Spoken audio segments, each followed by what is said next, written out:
For this video, guys, I want to look at the play called Double in Sail. And this is probably one of my favorite blitz beaters and short yardage go-to plays that I have. And I want to make sure that you see it. Works great against 3-3-5 odd. And I'll make sure that you see how we use this against basically cover threes is the best way to go about it, right? So let's call this. And typically, I like it on the short side of the field, but it works to both sides, okay? What I mean by short side, the players on the left are on the short side. They do bunch in a little bit more than like a gun trips tight end flex that we have in this book as well. So you can do the same concept out of level sail. But what I like to do when it's short yardage situations, what I mean by that is like 5 or less, I like to go ahead and take my A and I put him on a smart route. What that ends up doing is shorten his stem. You can't do that in practice mode right now, so I just want to make sure you see that. But what that does is it really gives the opportunity to keep the user on the right side of the field. If they're in hard flats, they have to worry about the A doing that break to the right because basically they're doing a high-low with what is a short post because we smart routed him and the table route, right? Now, on the left side, what we're going to do to make this work, and the player that we're going to hit is this X receiver. We're going to put the B on a streak, Y on a flat, and then I like to re-in the X receiver.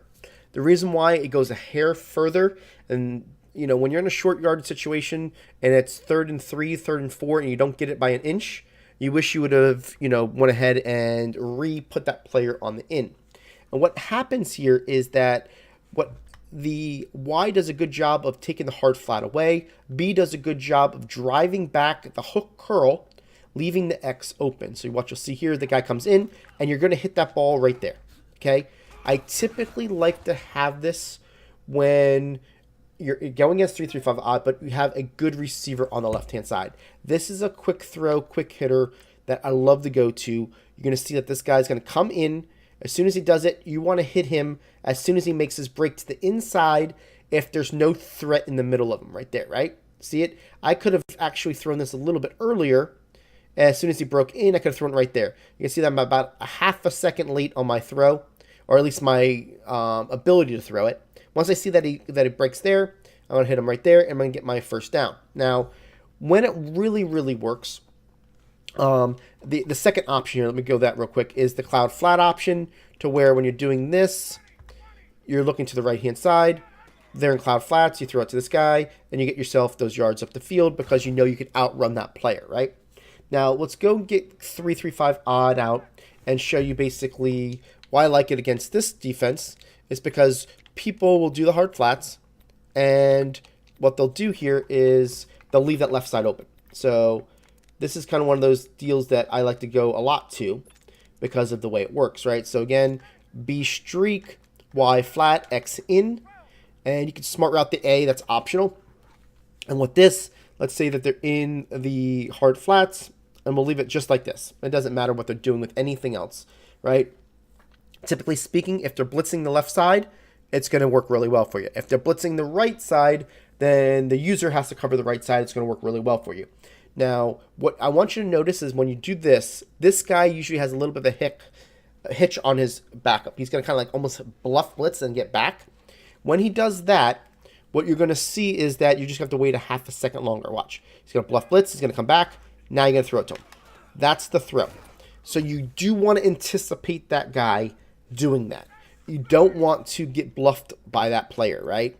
What that means is basically if this guy goes there and you think that you can throw it right away and you're throwing it right on its break, see how that guy's right there? Now, there's two things you can do on this. If the guy bluff blitzes, you do have that throw to the outside if it gets sucked in too much. And you're basically going to have to throw it early to 12. If not, wait a half a second, wait for this guy to come through, and you're going to be able to throw it to him. The user is never there. The reason why he's got so much more to cover everywhere, he's anticipating other players there. So that's why you do that. Hit him right there on the in. And that's where your easy catches. Now, this isn't going to get you more than 5 or 6 yards. I'll be honest with you. You get more yards when it comes to cutting it up the field. But so you catch it right there, 5, 6 yards. Then you cut it up the field, you get a little bit more. But you're not trying to do this on 3rd and 7. You're trying to do this on 3rd and 4, or less type deal in order to get that first down. So what I'll show you here again is now, and this is a little bit new when it comes to this player doing this little hitch.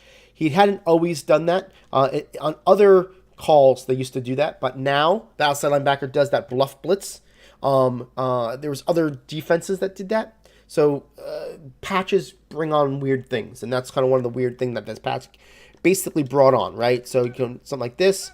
Now again, he does that. You throw it out there, and now they're sitting there saying, "Oh gosh, I can't cover that," right? So that's kind of that 1-2 read that you want to look at when it comes to blitzing. If that's the case, say they're in this now, in this bluff blitz, they're still doing that. You're going to get that a lot to the outside with that new little hitch. Hopefully that'll keep people away from doing that, in that regard. I haven't found a workaround on what they have to do to it. I don't know if they back them up, does it still do it? I'm trying to figure out what to change this on, as far as what people have to do. If they keep them on seam flats, let's see, because most people don't. That could be the workaround on this as far as where that guy goes.